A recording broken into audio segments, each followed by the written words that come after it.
23장부터 26장까지 4장을 성전 조직을 설명하고 마지막 27장에 보면 군대 조직과 각 장관들을 설명하고 있습니다. 그래서 5장 중에서 4장이 성전 조직이고 1장이 군대와 정부 요직을 설명합니다. 그래서 4장 이렇게 23장부터 26장까지에 배치된 사람들의 숫자와 조직을 이야기하는 게 역대상 23장 3절에서 5절까지 말씀이 나오는데요. 한번 봐보면요. 없습니까? 나오네. 3절에 30세 이상 된 레위 사람들의 수를 계산해 보았더니 모두 3만 몇 명이요? 8천 명이었습니다. 이들 가운데 2만 4천 명은 여호와의 성전 일을 맡았고 6천 명은 관리와 재판관의 일을 맡았습니다. 4천 명은 문지기가 되었고 나머지 4천 명은 다윗의 찬양하는 데 쓰려고 만든 악기로 여호와를 찬양한 일을 맡았습니다. 수가 3만 8천 명이 30세 이상 된 사람, 레위 지파의 사람 3만 8천 명이었는데 2만 4천 명은 성전에서 제사장을 돕는 일을 했고 6천 명은 지방에 내려가서 재판관과 교육의 일을 담당했고 문지기가 몇 명? 문지기 오늘 문지기하고 찬양대 문지기는 4천 명, 찬양대는 몇 명이요? 4천 명. 이렇게 해서 30세 이상 된 레위 지파의 사람은 3만 8천 명이 성전에서 일을 하게 되었다. 그렇게 나옵니다. 그래서 역대상 23장, 23, 24장은 지난주에 했는데 역대상 23장에는 레위인의 직무에 대한 설명을 하는데 레위의 세 아들들이 있습니다. 성경 퀴즈 나중에 합니다. 세 아들들의 이름은 첫 번째 아들을 이건 꼭 외워야 돼요. 게르손. 두 번째는 고핫. 세 번째 무라리. 이걸 못 외우면 이 뒤에 나온 이야기는 다 외국어가 돼요. 게르손, 고핫, 무라리. 이게 세 명이 레위의 아들들이고 지파별로 이 가족별로 일을 맡겼습니다. 역대상 24장 자세한 설교는 지난주 설교를 들으셔야 합니다. 오늘은 못합니다. 역대상 24장은 제사장의 직무에 대해서 설명합니다. 제사장은 누구 자손들이 해요? 아론의 자손들이 했습니다. 아론은 고핫 지파였고 고핫의 손자가 아론이었는데 고핫의 지파 중에 아론의 자손들이 제사장을 했는데 아론에게는 4명의 아들이 있다고 했어요. 아닥, 아비유, 엘르아살, 이다말. 이렇게 4명인데 첫 번째, 두 번째 나답과 아비유는 먼저 죽었습니다. 아들도 없이 죽었습니다. 왜 죽었냐면 다른 불로 분향을 하다가 이게 하나님께 심판으로 죽었습니다. 그래서 남겨진 아들은 누구냐면 셋째 엘르아살과 넷째 이다말. 제가 지난주 설교할 때 엘르아살과 이다말이 지파 가족별로 나중에 주류가 되고 빗주류가 되는 게 바뀌었다고 했습니다. 셋째와 넷째 중에 누가 처음에 주류였냐면 넷째가 주류였습니다. 이다말이 주류였습니다. 이다말이 쭉 주류를 해오다가 2가지 사건 때문에 주류에서 밀려납니다. 첫 번째는 엘리와 그의 아들 홈냐 비드나스가 범죄합니다. 이 사람들이 이다말의 후손들이었어요. 엘리와 2 아들들이 성전에 잘못해서 쫓겨나는데 이 뒤에 두 번째 사건은 뭐냐면 아비아달이라는 대제사장이 아도니아의 반란에 다윗의 아들 아도니아 반란이 동참함으로 쫓겨납니다. 이들이 어디로 쫓겨나냐면 아나돗이라는 곳으로 쫓겨나면서 엘르아살 셋째 아들의 가문에서 누가 나오냐면 사독이라는 사람이 나오는데 사독이 대제사장을 맡아가지고 예수님 때까지 솔로몬 왕 때부터 예수님 때까지니까 거의 1000년 가까이를 대제사장을 장악합니다. 어디로 가요? 나머지 아까 이다말의 이렇게 아비아달의 후손들은 아나돗으로 변방으로 밀려나게 됩니다. 그래서 1000년 동안을 사독 집안이 대제사장을 맡아요. 그래서 그들이 뭐가 되냐면 사두개인이 됩니다. 사독의 후손들. 이 사람들이 사실 왕이라는 정치 권력과 거의 버금가는 성전 권력을 장악합니다. 성전은 취해복권이에요. 완전히 그들은 성전에서 부와 명예와 권력을 다 누리는 사람들이 사두개인이 되면서 이들이 타락합니다. 하나님께 쓰시기에 불편하게 돼요. 그래서 하나님께서 사두개인들이 타락하면서 다시 아나돗에 가 있는 아까 말했던 아비아달의 제사장들을 쓰는데 그게 에레미야나 세례 요한 같은 광야에서 외치는 자의 소리 이렇게 이제 바뀌게 되는 과정이 나타나는 설명을 지난주에 자세히 설명을 드렸습니다. 그래서 제가 그때 설교할 때 이렇게 얘기했어요. 누가 정통이냐? 누가 정통이에요? 하나님의 말씀을 붙들고 있는 사람이 정통입니다. 아무리 부와 권력을 가졌더라도 하나님께 쓰임받지 못하고 말씀에서 떠나 있으면 결국 무너지게 됩니다. 중요한 게 뭐냐면 내가 하나님의 말씀을 붙들고 있느냐. 예전에 유명한 예화죠. 아브라함 링컨 미국 대통령이 기도를 많이 하는 대통령이었습니다. 그리고 그가 기도할 때는 이렇게 아무도 못 건드려야겠죠. 이렇게 밖에 기도 중 이렇게 써놓으면 대통령이 들어가서 기도하는 시에는. 그래서 기도를 하고 나왔더니 그 참모가 물어봅니다. 하나님께서 우리를 도우실까요? 이렇게 물어봤어요. 그랬더니 아브라함 링컨의 유명한 대답이죠. 하나님께서 우리를 도우실지를 묻지 말고 우리가 하나님 편에 서 있는지를 물어라. 이렇게 이야기했습니다. 과연 우리가 하는 일에 하나님이 도우실까? 이게 아니라 우리가 하나님 편에 서 있는지 이걸 물으라 이렇게 이야기했다는 겁니다. 누가 정통이냐? 하나님의 말씀을 붙들고 하나님 편에 서 있는 사람이 정통인 겁니다. 이제 여기까지 지난주 설교를 이렇게 서머리한 겁니다. 오늘 25장, 26장은 그 성전 조직 중에서 25장은 찬양대를 조직하는 거 4,000명, 26장은 문지기 조직하는 거 4,000명 이렇게 나옵니다.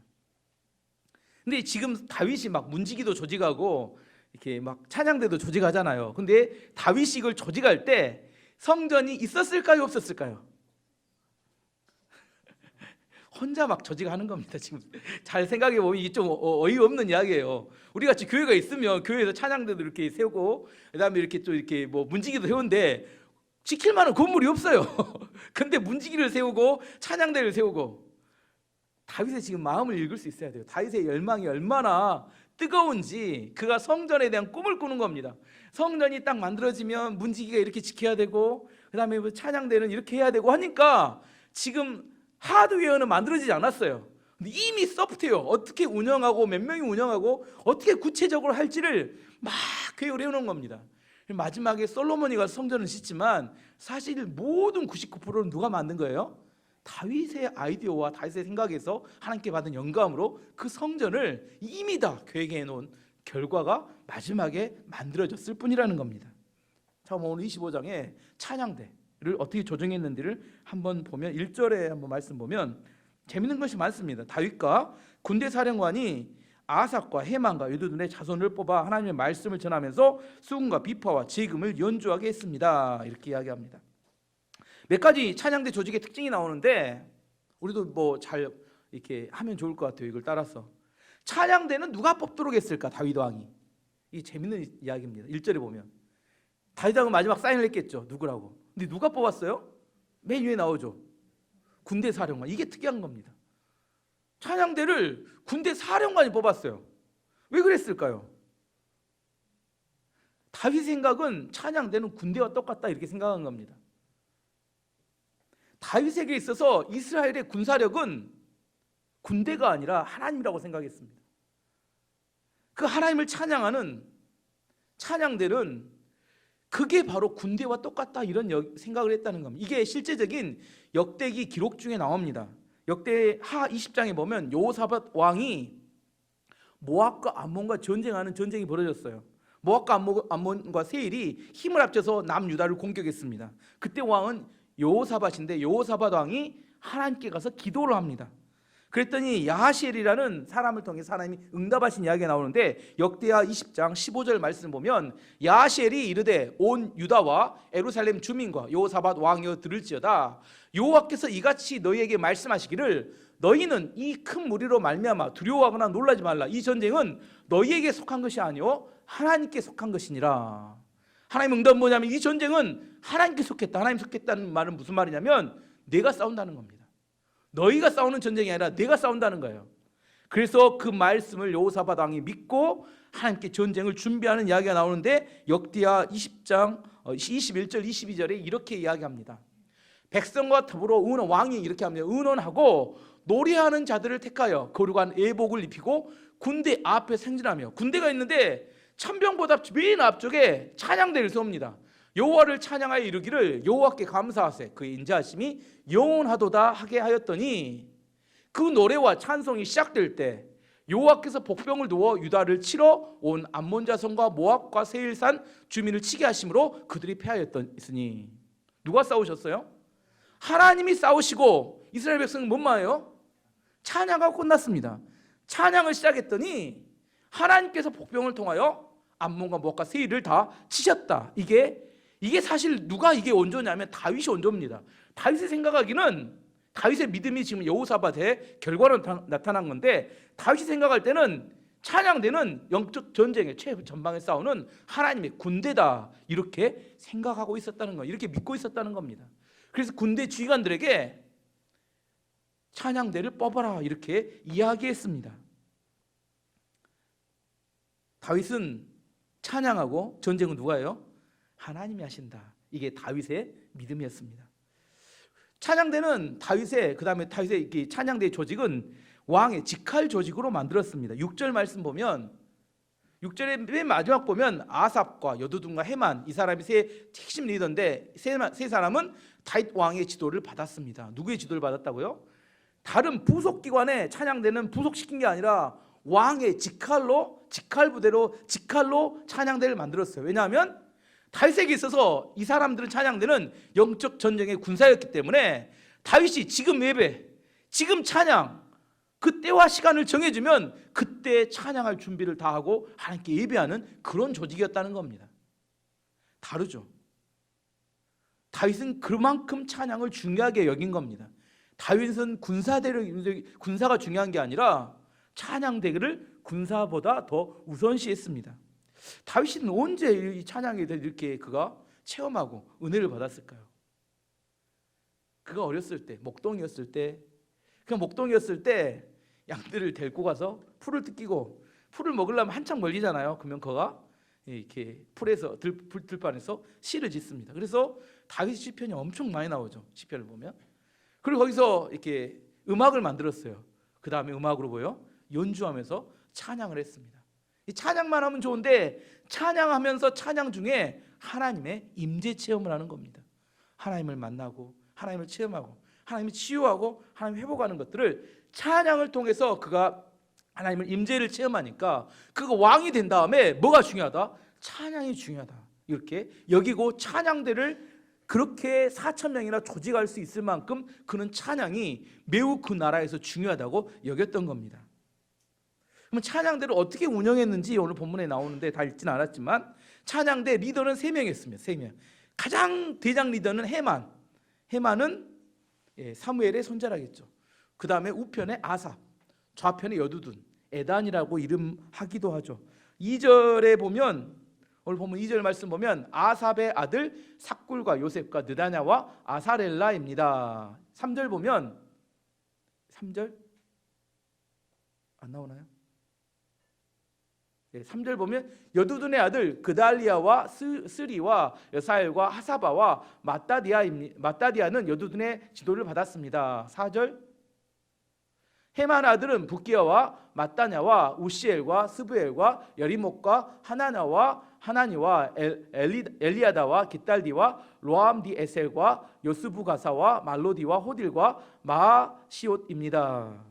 이 표로 만들었습니다. 제가 하도 이거 오늘 하도 연구해서 만든 표인데, 핵심 리더가 3명입니다. 3명에 그들이 속했던 조상이 아삽은 첫 번째 아들이던 게르손의 후손이고, 여두둔은 세 번째 아들인 무라리 후손이고, 헤만은 고아세, 두 번째 아들 고아세 후손입니다. 아삽의 아들은 4명이었습니다.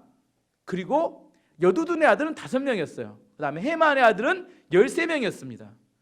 그리고 제가 뒤에 보면 9절 이후에 쭉 읽어보면 24개 조가 나오는데, 이 22명의 아들들이 22명의 리더였고, 맨 아래 적은 시므이와 아사렐은 어디 출신인지 모르는데 이 사람까지 포함해서 24개 조가 이 사람들의 리더로, 그게 누구예요? 3명의 핵심 리더와 그 아들 22명과 2명 플러스된 24명이 24개 조의 전체의 리더가 된 겁니다.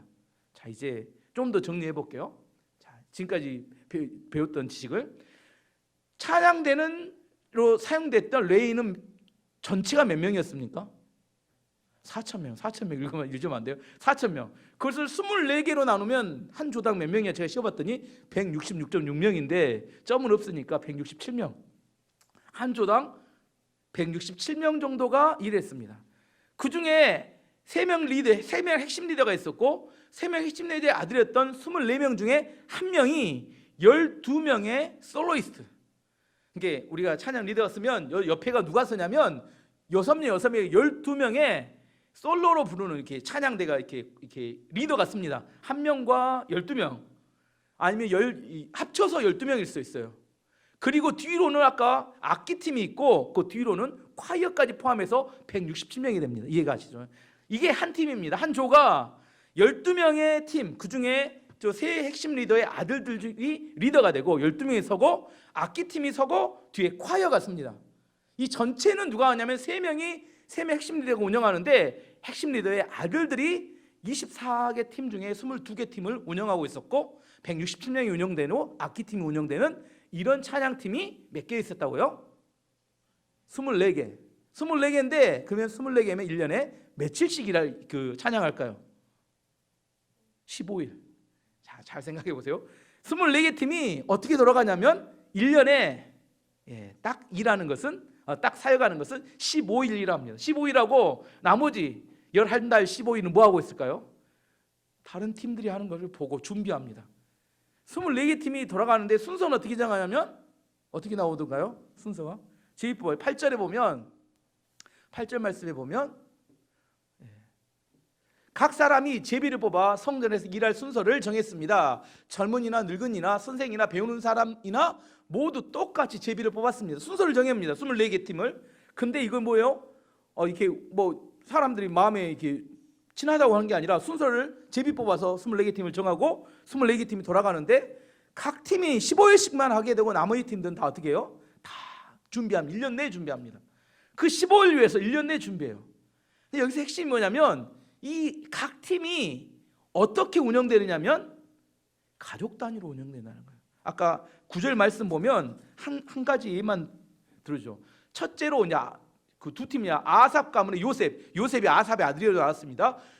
요셉과 그의 아들들과 친척 12명이 뽑혔습니다. 첫 번째 조의 솔로이스트는 요셉이었는데 아삽의 아들 요셉이었는데 요셉과 그의 아들들과 12명이 섭니다. 그 두 번째 팀은 둘째는 그달리아와 그의 아들들과 친척 12명이 뽑혔습니다. 그래서 12팀이 솔로이스트가 운영되는데 다 어떤 관계로 뭉쳐져요? 가족 관계로 뭉쳐집니다. 24개 팀이 다 가족 단위로 뭉쳐져서 가족 단위로 운영되는 겁니다. 아시겠죠? 우리 교회도 나중에 커지면 찬양팀 뭘로 운영돼야 돼요? 아버지가 찬양 리더하고 그런 겁니다. 아버지 찬양 리더하고 자식들이 싱어하고 반주하고 콰이어하고 이게 친척들까지 이게 지금 다윗의 찬양대입니다. 왜 이렇게 했을까요? 이게 1, 2년 한두 대 하고 끝나는 게 아니라 아버지가 물러나면 아들이 또 찬양 리더해서 24개 팀이 대대손손이 계속 성전을 섬기면서 찬양할 수 있던 구조를 다윗이 짜고 만든 겁니다. 이해가 가시죠? 다윗의 찬양대의 가장 큰 핵심은 이건 군대 조직과 똑같은 영적인 군대로 다윗이 만들었다는 겁니다. 영적인 전쟁의 최선봉에 서서 악한 마귀를 물리치고 하나님의 나라를 확장하는데 쓰임받는 게 찬양대였다. 이게 다윗이 생각하는 찬양대의 기준이고 그의 목표였습니다. 저는 우리 교회가 이걸 묵상하면서 우리 교회 찬양팀이 다윗의 찬양팀 같은 영적 전쟁의 최선봉에서는 찬양팀 되기를 축원합니다. 두 번째 26장에 나오는 이제 문지기에 대한 설명을 해볼까 합니다. 문지기도 몇 명이라겠어요? 문지기도 4,000명에 기억하시 4,000명. 문지기도 4,000명이었습니다. 찬양기가 종일했고 문지기가 매우 중요했습니다. 우리 문지기 하면 뭐라고 해요? 수위나 경비 이렇게 생각하잖아요. 근데 전혀 다른 개념입니다. 우리나라로 말하면 청와대 경호대와 똑같은 겁니다. 우리나라에서 가장 중요한 사람 대통령이에요. 우리 대통령을 경호하는 사람을 청와대 경호대라고 하듯이 이스라엘에서 제일 중요한 사람은 다윗 왕이 아닙니다. 하나님이었어요. 하나님 어디 계세요? 성전에 계신다고 생각했기 때문에 이 문지기는 하나님을 경호하는 경호대 이런 개념이지 우리가 생각하지 수위, 경비 이런 개념이 전혀 아닌 겁니다. 그래서 성전 하나를 4,000명이 경호하도록 만들었습니다. 왜냐하면 성전이 훼손되거나 함부로 거룩함이 무너져서는 안 되기 때문에. 성전의 구조를 보면 성전은 사람마다 들어가는 곳이 달랐습니다. 지성소는 누구만 들어갈 수 있어요? 대제사장이 1년에 딱 한 번만 들어갈 수 있습니다. 성소는 누구까지 들어갈 수 있어요? 제사장까지 들어갈 수 있는 게 성소입니다. 매일처럼 제사장이 들어가서 이렇게 상번제를 드리는 곳입니다. 떡상을 바꾸고 이렇게 분향을 하고 거기에 이게 촛대에 불을 켜고 이걸 제사장이 합니다. 그리고 남자들이 들어갈 수 있는 곳이 이스라엘의 뜰이 있고 여자들로 들어가는 여자들의 뜰이 있고 이방인까지 들어갈 수 있는 이방인의 뜰이 있습니다. 제가 사진을 준비했습니다. 이렇게 이야기하면 또 모르시니까. 자, 봐보시면 이게 지성소인데 지성소는 대제사장이, 성소는 제사장까지. 이게 이스라엘의 뜰이 여기가 이스라엘 뜰입니다. 여기는 남자들까지 들어갈 수 있어요. 이 밖에는. 여기는 여자들의 뜰은 유대인 여자들이 들어갈 수 있는 곳이고 이 주변에는 이방인들이 들어갈 수 있는 곳 이렇게 돼 있습니다. 그리고 이 주변에 성곽이 쌓여졌습니다. 이걸 보니까 너무 이렇게 다음 사진, 실제 사진을 한번 봐보도록 해요. 다음 사진. 이게 실제 이스라엘 성전의 모습이었는데 여기가 뭐라고 했어요? 여기하고 여기가 이방인의 뜰이라고 했습니다. 그리고 여기를 여인의 뜰, 성전 들어가면 이 안쪽을 이스라엘의 뜰이라고 했고 이게 지성소와 성소와 지성소가 이 안에 있습니다. 그래서 그 성전은 들어가는 사람들이 제한돼 있었기 때문에 누가 들어갈지 말지를 누가 결정했어요? 문지기들이 다 이렇게 서면서 누구는 들어가도 되고 누구는 들어가도 안 되고 이걸 결정했습니다. 똑같이 4,000명이었는데 이 24개 조로 돌렸기 때문에 한 조당 해당되는 사람은 167명. 167명이 일할 수 있었고 그들이 저 성전을 거룩하게 훼손되지 않도록 지켰다는 겁니다. 오늘 26장 보면 주로 이 문지기 했던 그 가문은 두 가문이었습니다. 첫 번째는 고라 가문, 두 번째는 무라리 가문의 호사의 아들들. 그래서 또 제가 표를 준비했습니다. 아무리 생각해도 여러분에게 설명할 길이 없어서 핵심 리더는 3명이었습니다. 누구냐면 무셀레마하고 오베데돔. 이 사람들은 고앗 집안에서 고라 가문 출신입니다. 그리고 호사는 무라리 가문에서 호사와 그의 아들들.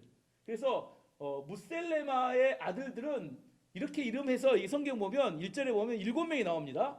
오베데돔의 아들은 이렇게 해서 8명이 나오는데 이 중에서 큰아들이 스마야인데 스마야의 아들이 6명이 나옵니다. 그래서 오베데돔의 아들 13명, 아들 손자의 13명, 그 다음에 호사의 아들들 4명, 그리고 무셀레마의 아들 7명에서 이렇게 24명이 됩니다. 24명. 그래서 이걸 정리해보면 어떻게 되냐면 고라의 자손은 20명, 20명이 리더가 되고 호사의 아들, 무라리의 아들은 4명입니다. 고라의 아들이 20명. 고라의 후손 중에서 오베데돔의 자손들은 몇 명? 13명. 13명이 문지기의 리더가 됩니다. 이게 1절, 4절, 8절에 이름이 다 기록되어 있는데 오늘 이걸 다 읽고 하면 머리가 터지실 것 같아서 그냥 제가 짤막하게, 또 여러분 저녁인데 또 정신이 없으실 것 같아서 이렇게 편성을 했습니다. 여기서 가장 중요한 것은 고라 가문과 오베데돔에 대한 이야기를 좀 해볼까 합니다. 고라에 대해서 제가 전번에 한번 역대상 할 때 설명드렸습니다. 고라는 그가 모세에 대해서 반역을 했던 사람입니다. 한번 민수기 16장 1절 2절을 읽어보면 그가 어떻게 반역했는지 이야기 나옵니다. 레위의 중손 고앗의 손자 이스라엘의 아들 고라가 대장이었습니다. 루벤의 손자 엘리압의 아들 다단, 두 번째 다단, 그다음 아비람 세 번째, 네 번째 벨렛의 아들 온, 4명이 주 작당을 했고 이 당을 짓고 이스라엘 자손 총회에서 택함을 받은 자 곧 회중 가운데서 이름이 있는 지휘관 250명과 함께 일어나서 모세를 거스르니라. 이 4명이 고라가 대장이었고 4명이 주 리더였고 250명의 지휘관을 끌고 모세에게 반역해서 반란을 일으켰던 사람이 고라였습니다. 고라. 그러면 고라와 모세의 관계를 한번 설명해 볼게요. 관계 많이 나오는데 모세의 레위가 있습니다. 오늘 진짜 레위 있는데 레위의 둘째 아들 이름이 고앗입니다. 고앗. 제가 이름이 여러 고앗. 고앗의 첫째 아들, 둘째 아들이 있는데 첫째 아들이 아므람, 둘째 아들이 이스라엘입니다. 자, 고앗의 아므람과 이스라엘. 왜 이렇게 설명하냐? 아므람의 아들이 두 아들이 있는데 그게 아론과 모세입니다. 아브람의. 그리고 이스라엘의 아들이 고라입니다. 레이의 둘째 아들이 고앗인데 고앗에게 두 아들이 있었어요. 그게 아브람과 이스라엘입니다. 근데 아브람의 두 아들은 아론과 모세입니다. 근데 이스라엘의 둘째 아들이 고라입니다. 그러면 모세와 고라는 어떤 사이일까요? 사촌간이에요. 사촌간. 알겠죠? 우리가 사촌간이에요. 근데 고라가 기분이 나빴던 것 같아요. 뭐 우리 조상도 똑같고 다 똑같은데 왜 너는 전체 리더고 우리는 네 말 순종해야 돼. 이렇게 시작된 이야기입니다. 우리는 사촌간이에요. 비슷합니다. 레벨도 비슷하고 배운 것도 비슷하고 살았던 것도 비슷했는데 왜 너는 리더고 우리는 따라야 되냐. 모세에게 뭐 문제가 있어 해가지고 250인 모아가지고 반란을 일으킨 겁니다. 그래서 한때 예전의 이야기입니다. 교회에서 이렇게 자꾸 이렇게 엇나가는 사람을 뭐라 했냐면 고라당이라는 이름이 고라당. 그래서 우리끼리 이야기했어요. 네 고라당이냐? 이런 이야기 고라당이냐? 이런 이야기가 있었습니다. 고라당의 최후가 어떻게 됐느냐? 그게 민수기 16장 31절 33절에 이렇게 말합니다. 그가 이 모든 일을 모든 말을 마치자마자 그들이 섰던 땅 바닥이 갈라지니라. 땅이 그 입을 열어 그들과 그들의 집과 고라에게 속한 모든 사람과 그의 재물을 삼키매 그들과 그의 모든 재물이 산채로 소홀에 빠지며 땅이 그 위에 덮이니 그들이 회중 가운데 망하니라. 이게 고라 가문이 쫄딱 망하게 된 그 계기가 있던 고라당 사건이었습니다. 그런데 이 고라가 완전히 망한 줄 알았어요. 근데 다윗 왕 시절에 고라당이 완전히 고라의 후손들이 완전히 뒤집어져서 문지기 24개 조에 20개의 조를 이렇게 차지할 만큼 하나님 앞에 정말 귀하게 쓰임받는 그런 가문이 되었다는 겁니다. 이게 한 번 가문이 아니라겠습니다. 제가 이게 다윗 시대에 따지면 어떻게 된다고요? 대대 선선히 이게 가문이 계속해서 가족별로 이걸 섬기기 때문에 이어지는 이야기다니까요. 우리가 생각할 때 반란하고 죄짐이 끝이다 이렇게 생각할 수 있잖아요. 하나님 생각엔 그렇지 않다는 겁니다. 다시 순종하면 하나님은 얼마든지 그 사람을 통하여 그 가문을 통하여 놀랍게 하나님의 역사를 이루신다. 이게 고라를 통하여 우리가 배울 수 있는 겁니다.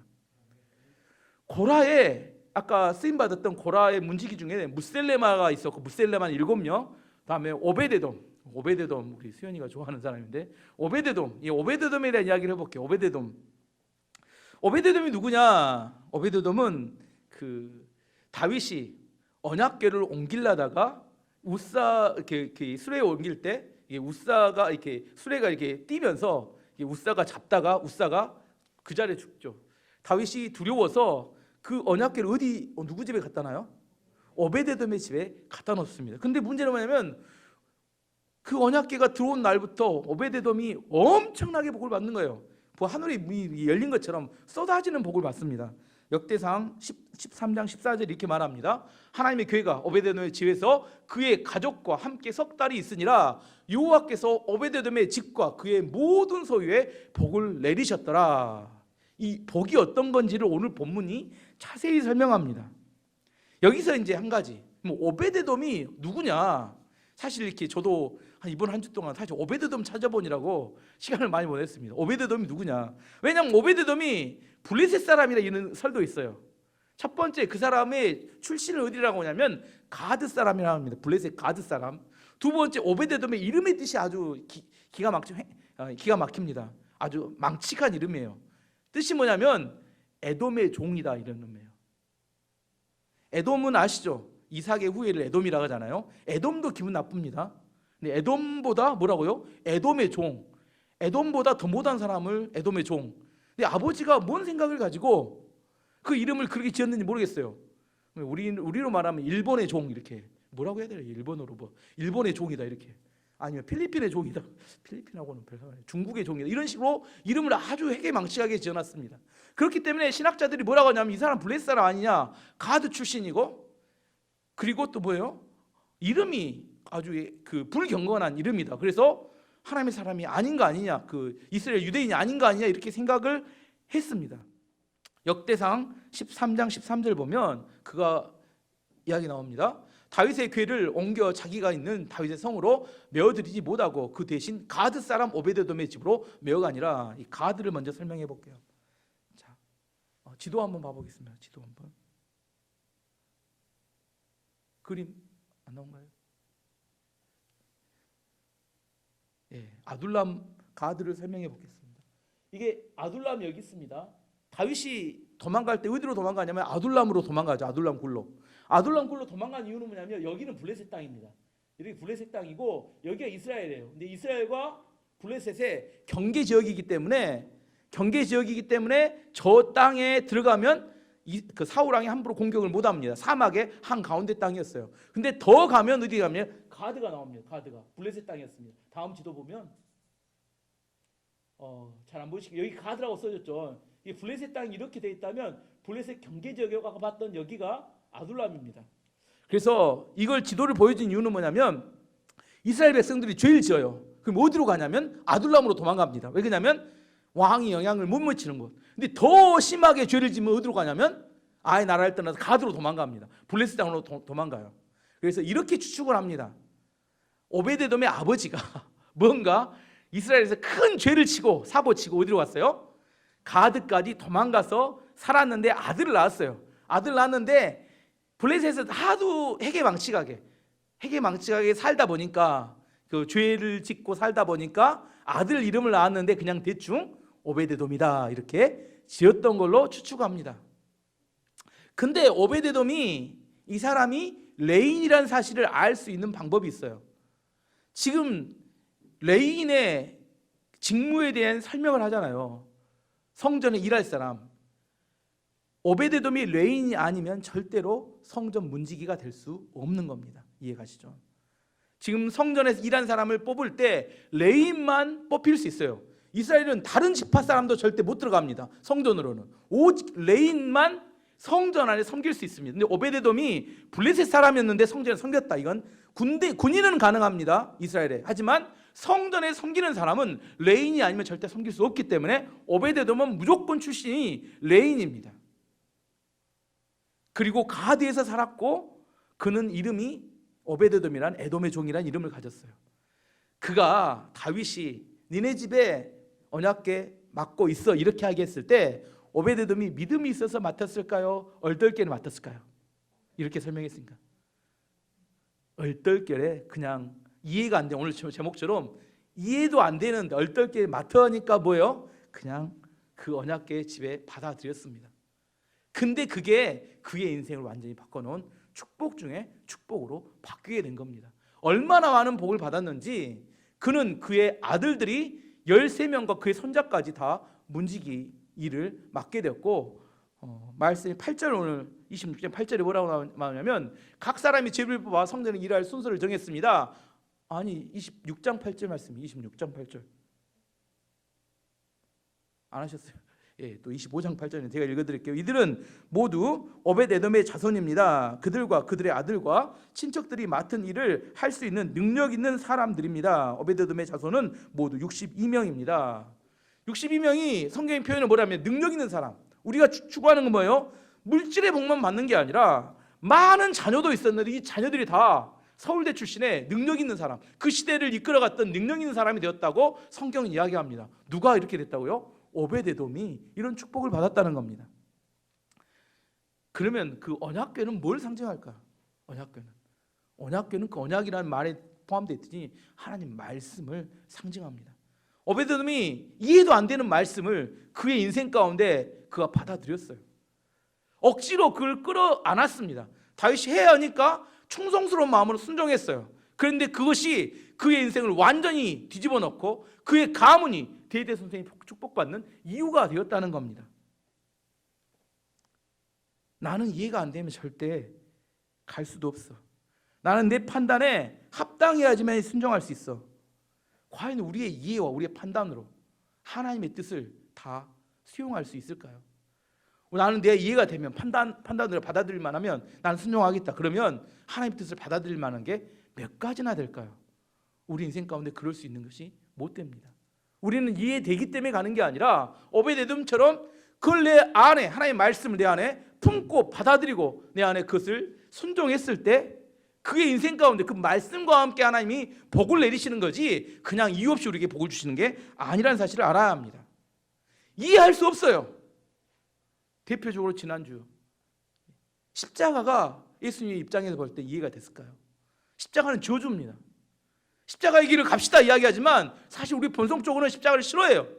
왜 내가 십자가의 길을 갈아야 되고 왜 내가 그것을 받아들여야 되는지 이해가 안 됩니다. 하지만 십자가의 길이 축복의 길이 된 것을 우리는 믿음으로 받아들이는 겁니다. 내가 원해서가 아니에요. 내가 이해가 돼서가 아닙니다. 억지로 오벳에돔은 그 언약궤를 그가 맡았는데 하나님께 그에게 복을 내리셨다는 겁니다. 출애굽기 20장 4절 6절이 이렇게 이야기하는 이야기가 있습니다. 너를 위하여 새긴 우상을 만들지 말고 또 위로 하늘에 있는 것이나 아래로 땅에 있는 것이나 땅 아래 물속에 있는 것에 어떤 형상도 만들지 말며 그것들에게 절하지 말며 그것들을 섬기지 말라. 나는 내 하나님 여호와는 질투하는 하나님인즉 나를 미워하는 자의 죄를 갚되 아버지로부터 아들에게까지 3, 4대까지 이르게 하거니와 나를 사랑하고 내 계명을 지키는 자에게는 1000대까지 은혜를 베푸느니라. 6절까지네요. 하나님을 미워하는 자에게 내가 3, 4대까지 저주를 내리고 나를 사랑하는 자에게는 1000대까지 복을 주겠다. 저는 이게 잘 이해가 안 됐습니다. 제 개인적으로. 왜냐하면 믿음은, 구원은 개인의 신앙이다 이렇게 생각했기 때문에. 여기도 그런 생각하시는 분 많을 겁니다. 내 개인적인 결정에 의해서 신앙과 축복이 결정되지, 내가 잘 믿는다고, 내가 안 믿는다고 내 후손까지 영향을 미친다. 저도 사실 이게 잘 이해가 안 되고 받아들이기 어려웠습니다. 근데 오늘 본문을 보면 그럴 수 있겠다. 다윗이 하나님께 충성했어요. 그랬더니 다윗의 20대 손까지 이스라엘의 왕을 합니다. 후에 역대하를 보면 아시겠지만 다윗의 후손들이 맨 실수하고 죄짓습니다.